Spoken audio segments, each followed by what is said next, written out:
In the glory days of the Roman Empire, Aemilius, a ruthless nobleman, ruled his estate with cruelty. He owned many slaves, treating them with relentless brutality, especially those who were old and weak. He frequently sold them to the arena to meet a violent end. This cruelty was commonplace in his noble circle, and Aemilius felt no remorse for his violent actions. Aemilius was married to Livia, and they had a young son. Livia often felt uneasy about her husband's behavior. She knew such cruelty would bring misfortune, but Aemilius refused to change. His heart had been corrupted by power and wealth. One day, Aemilius sold an elderly slave named Aurelius to the arena, a man who had served him faithfully for years. Aurelius was forced to fight wild beasts in a brutal spectacle. He struggled valiantly but was ultimately torn apart. Aemilius watched coldly from the stands, feeling no pity. Shortly after, Aemilius went on an outing with his wife and son, traveling through a remote forest. Suddenly, they were attacked by a group of bandits. Livia and their son were killed in the assault, while Aemilius fled in terror. Aemilius was consumed with fear and despair as he fled, feeling the bandits closing in behind him. Just as he was about to be captured, a familiar figure appeared, pulling him into a hidden cave for safety. It was Aurelius, the elderly slave he had once sold to the arena.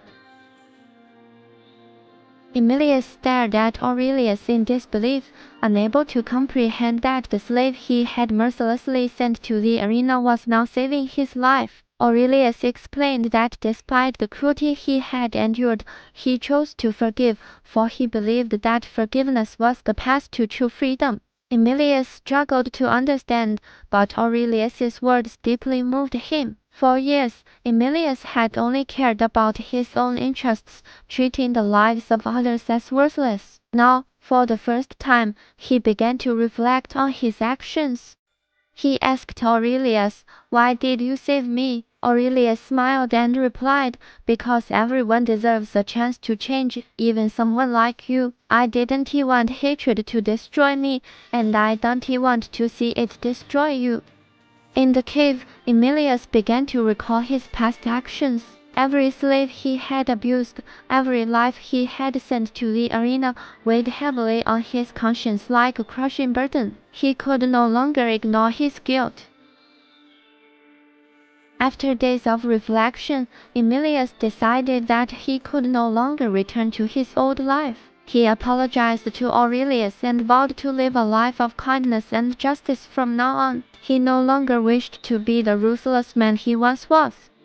Aurelius accepted Aemilius's apology but reminded him that true change requires action, not just words. He encouraged Aemilius to return to Rome, free his slaves, and use his wealth to help those in need.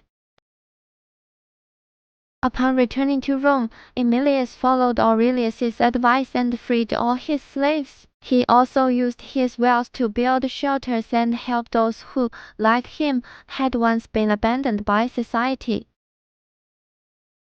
The common people of Rome were astonished by Aemilius's transformation. He had gone from being a ruthless nobleman to a man who stood up for the weak. His new image spread quickly throughout the city, and many began to respect him.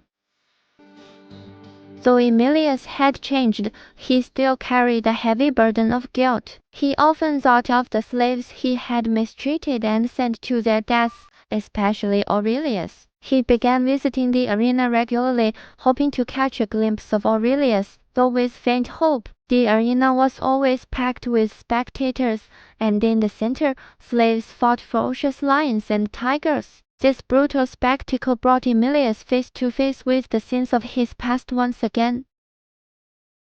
At the arena, Aemilius met several slaves who had been sold to fight alongside Aurelius. They told him that Aurelius had miraculously survived one of the contests and was released afterward, leaving Rome to start a new life. Upon learning that Aurelius had survived, Aemilius's heart was filled with hope. He decided to set out to find the old man, not only to thank him for saving his life but also for teaching him the true meaning of forgiveness and compassion. Emilius's journey lasted several months. He traveled far and wide until he finally found Aurelius in a remote mountain village. Aurelius had completely shed his identity as a former slave and was now living a peaceful and simple life. When Emilius saw Aurelius, he knelt down, tears of remorse streaming from his eyes, expressing endless gratitude and apologies to the old man. Aurelius smiled and helped him to his feet, telling Emilius that forgiveness had already been given many years ago.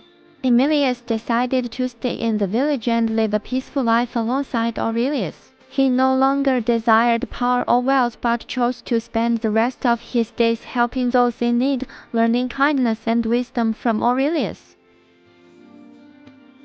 Years later, Emilius passed away peacefully in the small village, carrying with him endless gratitude for Aurelius and remorse for his past sins. His story was told throughout the village, becoming a legend of forgiveness, redemption, and kindness.